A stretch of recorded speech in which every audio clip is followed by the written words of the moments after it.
Okay, one-handed tying technique. Right-handed people. Again, left-handed folks, sorry. Feel a little bad for you. I just don't have that video posted. Maybe it'll come later.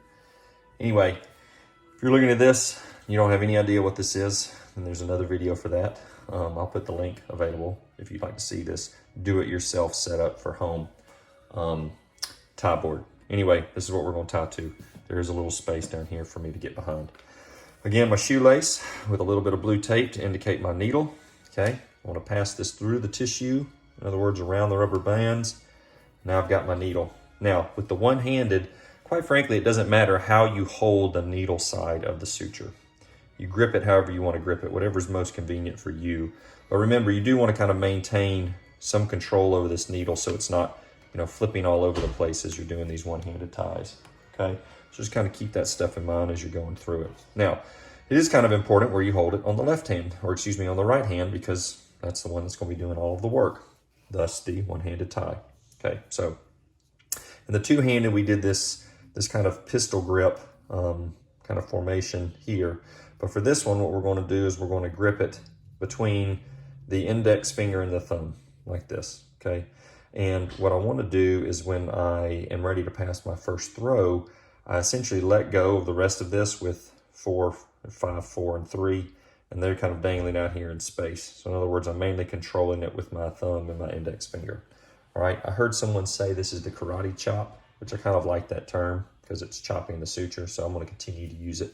Hopefully that's okay. But I'm taking my fingers and I'm going to karate chop through the suture. Okay, so I've maintained control here with the grip.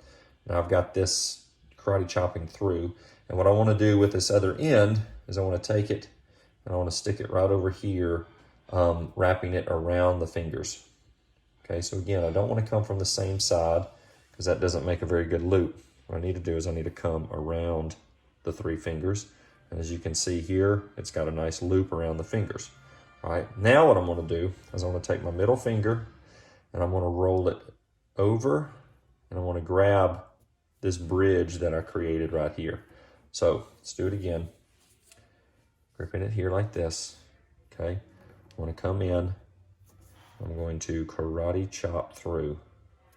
I want to wrap this over, okay?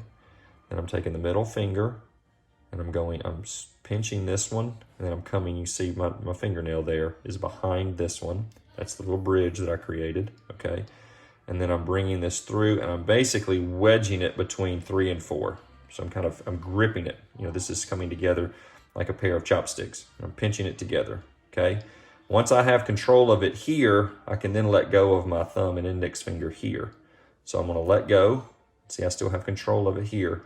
And all I'm doing with those fingers is I'm pulling it back through the loop, okay? And then I reach up and I can grab with my index finger and my thumb again. And then I'm gonna pull the tension down, keeping my knot square as it goes. Okay, gonna slide my hands down a little bit, tighten up the tissue. Okay, now to make our knot square, we wanna make sure that we have, that we do 2 different techniques. So I can't do the karate chop again. Now that I've got this suture grab like this, what I wanna do is I wanna have it with my hand holding it here. So the grip of this suture now is in 3, 4, and 5. This is what's holding it. It's not being pinched here. It's being gripped right here. And what that means is that I want to make now a loop around the index finger, okay? So I don't want to come in from the same side. Once again, I see it happen all the time. I want to come in from the opposite side so that I create a loop around this finger, okay? So now that I have this loop around it, I need to get this suture basically flipped over the edge of this index finger and back here. Okay, so the way to make that happen is get it past your DIPJ, okay, so your distal joint there, so that when you pinch it, you can kind of grip it as you're doing it. But I'm gonna wrap it around, and then I'm gonna let my thumb assist. You are allowed to let your thumb right here assist if you want to. You don't have to. You can kind of do it on your own, but it's a lot harder for me, so I like to use my thumb to assist. Okay, so the thumb kind of hooks under the suture a little bit. This index finger is gripping this one, and then as the index finger comes around it, the thumb is helping to push it over the edge. Okay, now that finger is being completely surrounded by suture. Okay, and now I want to flip the other end back through that loop. And then remember, here's my grip.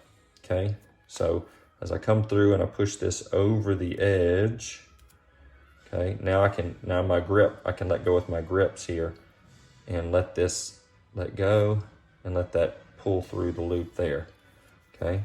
Then I come back here and let's see, this one kind of came loose as I was working. So I'm gonna square that one up and then I'm gonna come down here and I'm gonna square this one up, okay? Okay, then we come right back to where we were before, okay?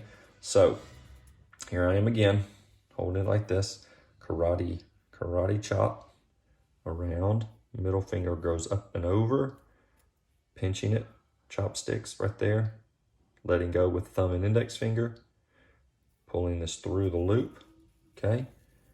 Bringing that down, squaring it, coming back.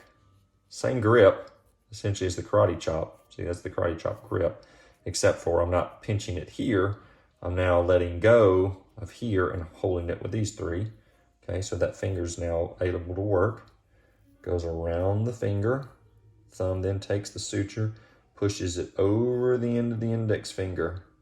The nail then hooks it, and I roll my hand through, pushing it through the loop, letting go with these three down here, and then just to kind of help myself out, I'm gonna throw that third finger up to help catch it until my thumb and index finger can come back in and take over. Okay, and here's our square knot coming down like this. All right, so a little bit more speed here, okay? Karate chop around, over and through, pushing it back through, pulling it down, coming back, index finger around, thumb over index finger, pushing it through, reaching up, grabbing it, pulling it down. Square knot, square knot, square knot the whole time. Hopefully that makes sense. Hopefully you can slow it down. And if you can slow it down and see it, that'd be great. And you can continue to practice your one-hand tying. Again, the left hand is doing nothing in this particular situation for the right-handed one-hand tie, except for hold that needle and keep it from stabbing people, okay? Stabbing yourself. The right hand is doing all the work. All right, so one last time here.